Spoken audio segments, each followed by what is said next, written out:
Well, welcome to this episode of Turbocharging Teams.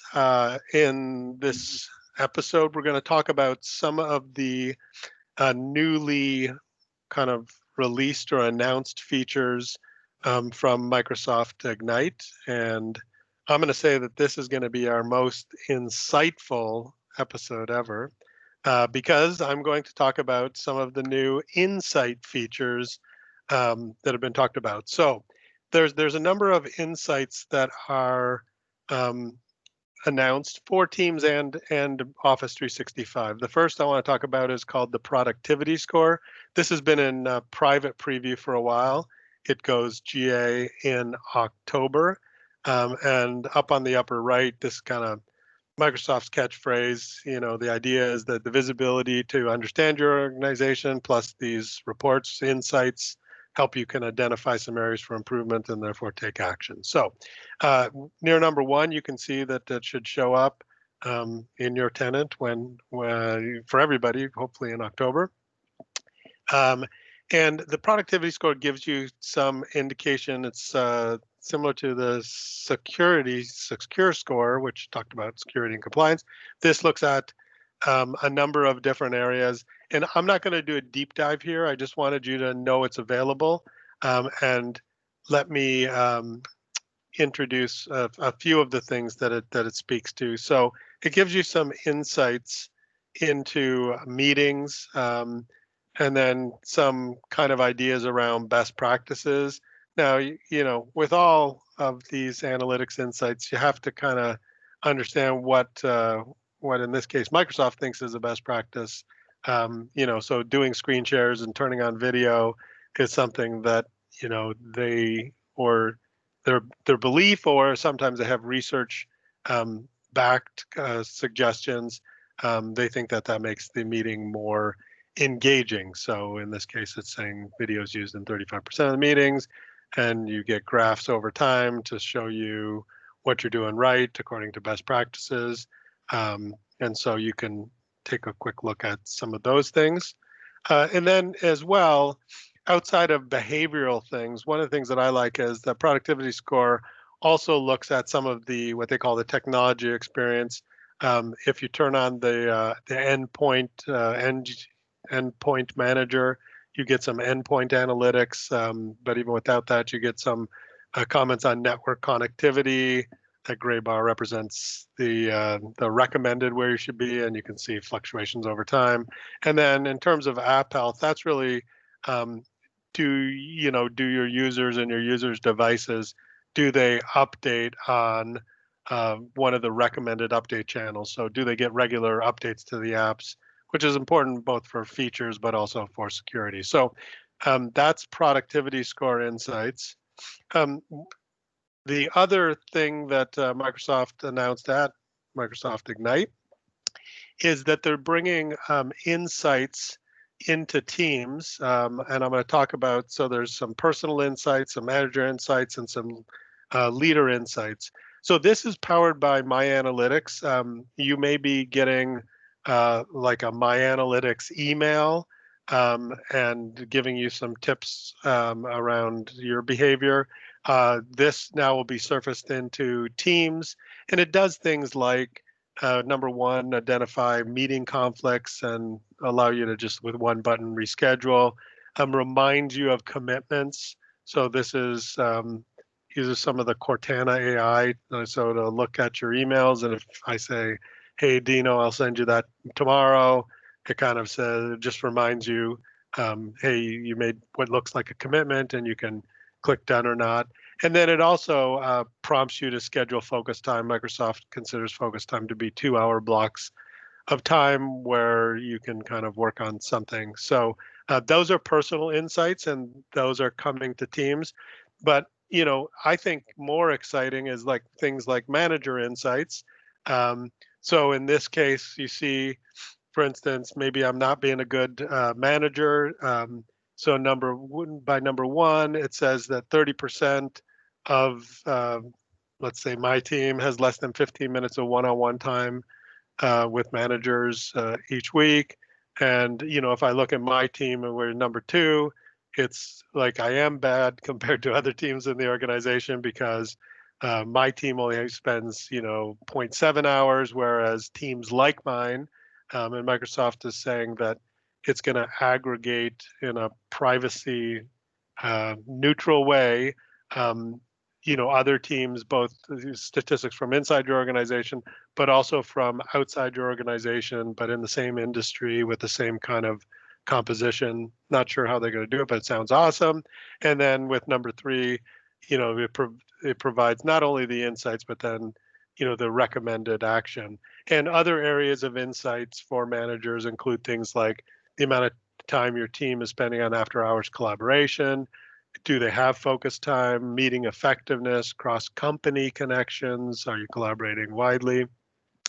And the last area of insights that Microsoft is bringing to teams is what they call leader insights. So these are for people who manage teams of teams.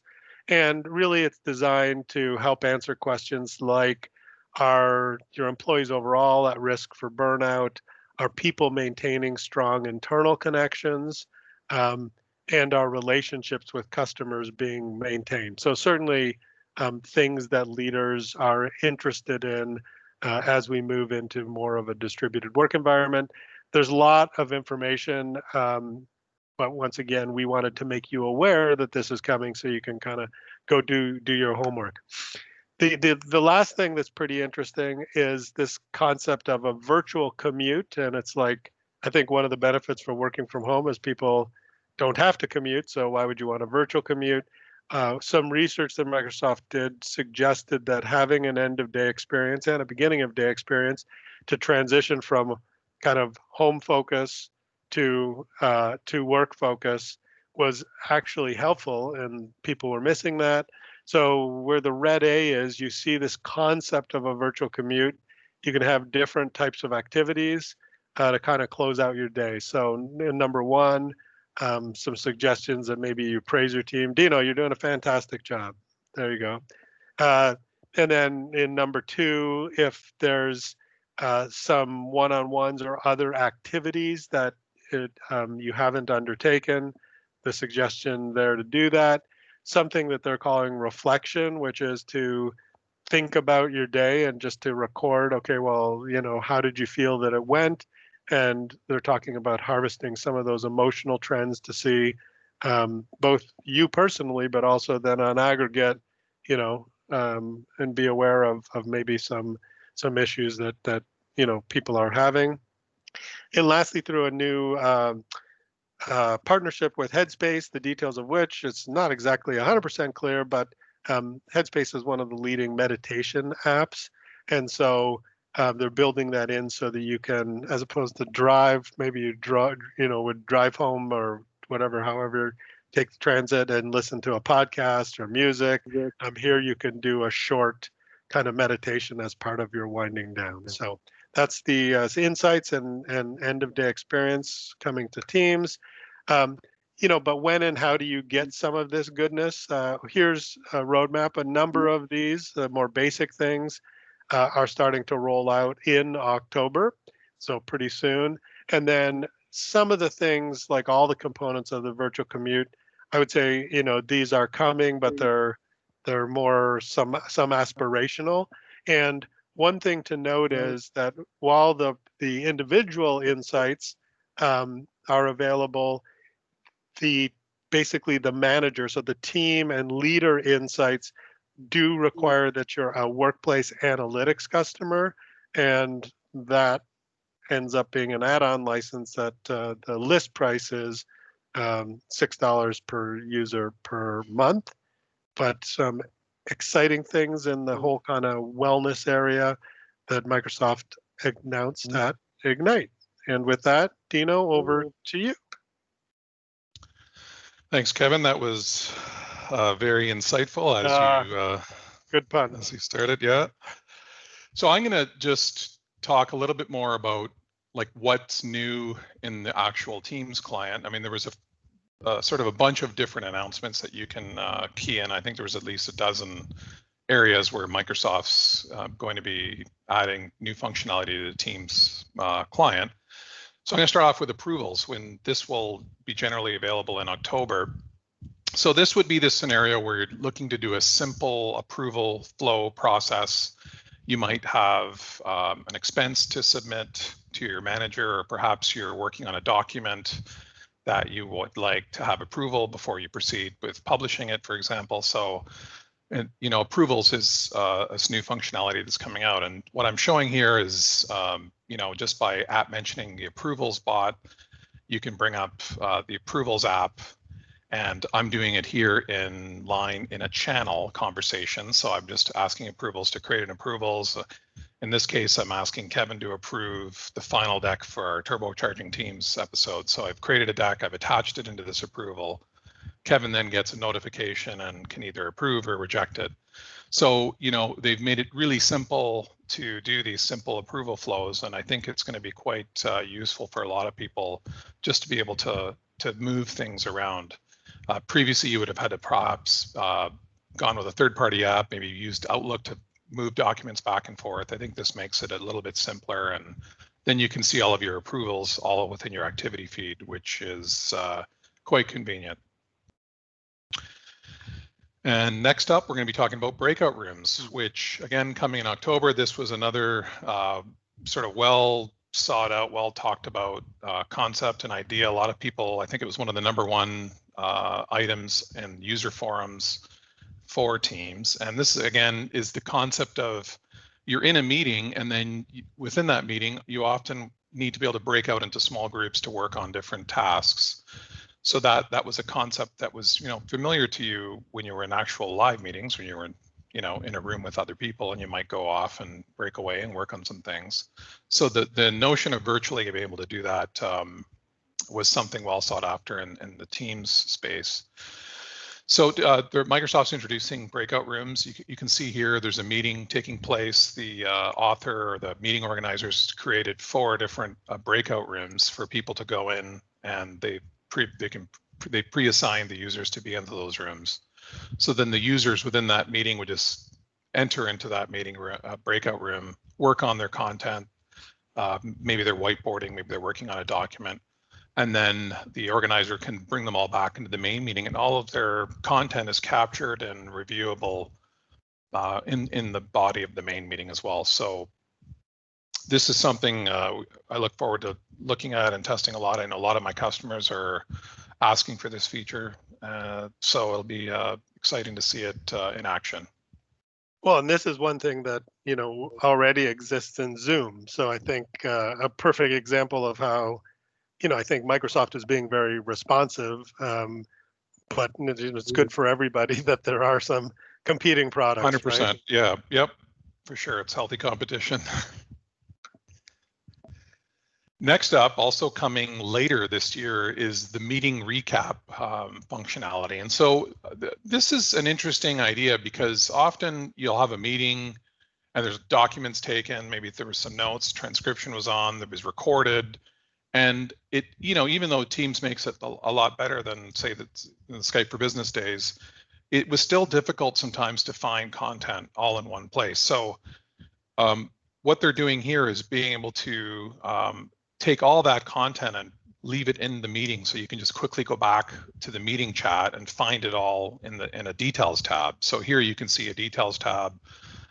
You can access the recording, the meeting transcript, any notes that were taken from that meeting.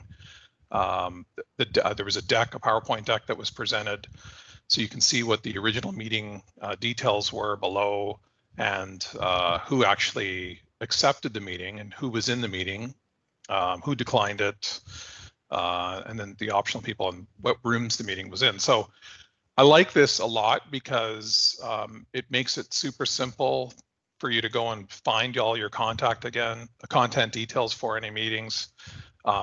I believe the recap's also going to be available through the Outlook app as well. So if you're in your calendar view and you want to be able to see this detail, they're going to be able to expose it that way as well. So that's going to be interesting to see. So I really like this feature, Kevin. I don't know what your thoughts on it, but I think it'll just make it much simpler for everyone to find the details of the meeting and make things a little bit more, quite a bit more efficient in terms of tasks that may have come out of a meeting, and just saving time throughout your day. Yeah, no, I think it is too. I mean, this is the kind of the broader aspirational goals. Microsoft talks about, helping people before meetings and during the meeting, and then now this after the meeting, and and then with that automatic transcription, and I mean, like it's a little bit of pie in the sky, but some of that like GPT-3 AI model, it's like being, having similar to how Cortana looks at your emails and provides those insights I talked about, saying, hey, it looks like you promised to get Dino something by the end of the week or whatever, pointing that to then the transcription. And you see, I mean, Microsoft is, maybe people think it's slow, but it's certainly month over month, they're bringing all these pieces together. Then when you have transcription with speaker attribution, who said what, and you can use some AI to pull that out and automatically do stuff. And, that's so no, I think that this is movement and, in a necessary direction, especially because a lot of those insights are showing that people are spending more time in meetings. So That's what right. you need is, you don't want to take then you have more meetings and more time. More time finding stuff that you or did in a taking meeting. the notes, or yeah. I know we took notes. I don't know Yeah. where they are, or I I know there know was that something shared. I promised Dino a lot of things, and now Cortana's going to just So tell me now how there's no miserably I'm excuse. failing. Yes. You didn't do anything you said you're going to do. No, so I Yeah. think, yeah, that absolutely, it's exciting, and I hope to see all these things. So I hope it's coming Yep. this year. Yep. We'll keep tabs on it. And last up for me, the newly redesigned Calling app, again coming later this year, and this is a complete redesign of the Calling app, which basically simplifies things and makes it easier for you to see all your calls, your missed calls, any incoming calls, your voicemails, all on a single screen. I like that they have the device controls in the lower left, so I can quickly forward calls if I need to, or I can change devices before you had to fumble around in the gear menu to get to that item. I have some of my speed dials on the right hand rail. If I wanted to, I could click on voicemails and view all my voicemails all in one spot. So that's kind of neat. So I like what they're doing here. I like that I can access my contacts. So that's a really, I think, a nice improvement. And once it hits the mainstream, I believe people will agree that it's a nice refresh to the Calling app. Yeah, because it was kind of wonky before, where voicemail is like I missed the call, but then to find the voicemail, I got to go to another tab and find it in a different list, right? So yeah, this is neat, and I think this shows off, like, I was thinking with that approvals bot, and then this kind of calling app. I mean, you can pin any app to the left rail. I mean, it really kind of shows off the modularity of Teams, because although they're like, even Microsoft is doing this, so it's a first-party extension, which is great. But increasingly, third-party can do things. Oh, and, absolutely. And extend it in a similar way. So I think that modularity is starting to pay dividends. Mm-hmm. And with that brings us to the end of this episode of Turbocharging Teams. Thanks for tuning in, and please keep the feedback coming in. You can reach us at Dino Caputo or at KKeeler on Twitter, and we hope to hear from you. And until then, we'll talk to you on the next episode. See you later. Bye-bye.